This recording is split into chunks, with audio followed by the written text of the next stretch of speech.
From Amateur Radio Newsline Report, number 2170, these are the Ham Nation headlines for Wednesday, June 5th, 2019. By now, you know about the Dayton, Ohio tornado and the damage to Hara Arena. Neil Rapp has details on Amateur Radio's response to the storm.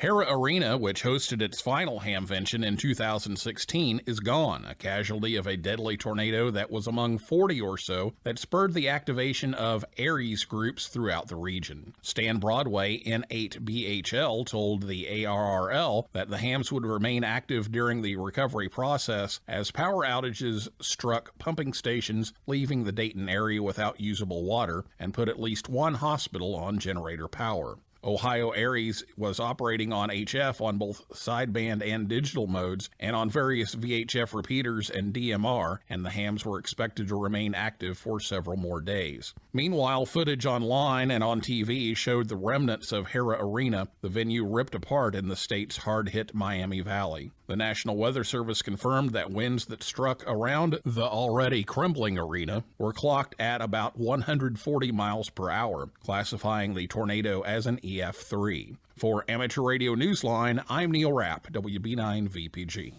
The National Weather Service later upgraded the tornado to EF4 status with winds estimated to be near 170 miles per hour. It'll take time for many to rebuild after the California wildfires of 2018, but hams in the affected region are already helping some comebacks.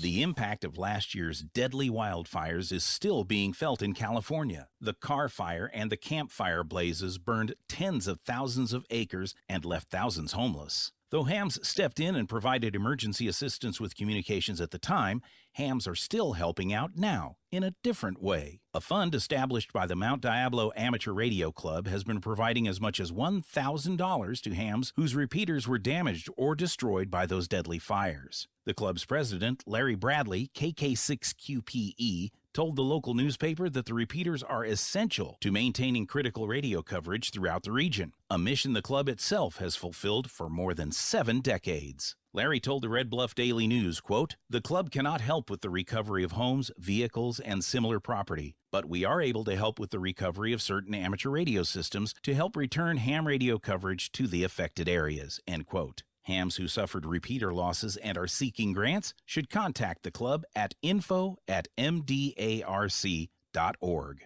For Amateur Radio Newsline, I'm Skeeter Nash, N5ASH. Hams showed up recently at one polling place in rural Pennsylvania, but they weren't there to cast ballots.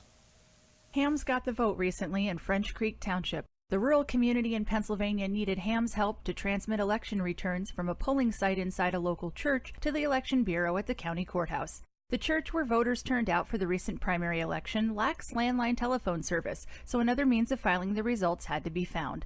The Election Bureau Director Jeff Greenberg told the local newspaper that making use of hams, their radios, and repeaters provided an affordable way to get things done, saving public officials hundreds of dollars that would have been spent installing the phone lines even on a temporary basis. He also said it was a good opportunity to test the emergency response capabilities of the town. The Mercer County Amateur Radio Club, Auxiliary Communication Services, Radio Amateur Civil Emergency Services, and Amateur Radio Emergency Services were elected to serve, not as candidates, but as communicators.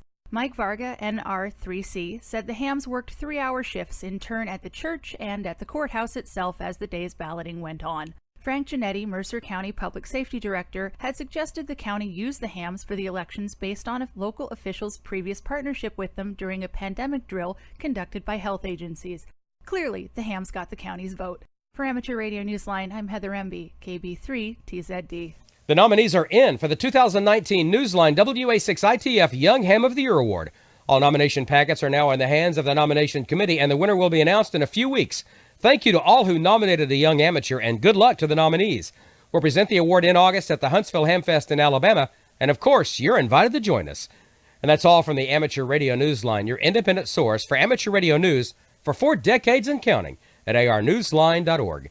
With Neil Rapp, WB9VPG, Skeeter Nash, N5ASH, Heather Emby, KB3TZD, Karen Eve Murray, KD2GUT at the news desk in New York, and our news team across the globe. I'm Don Wilbanks, AE5DW. 7-3. We'll see you next time here on Ham Nation.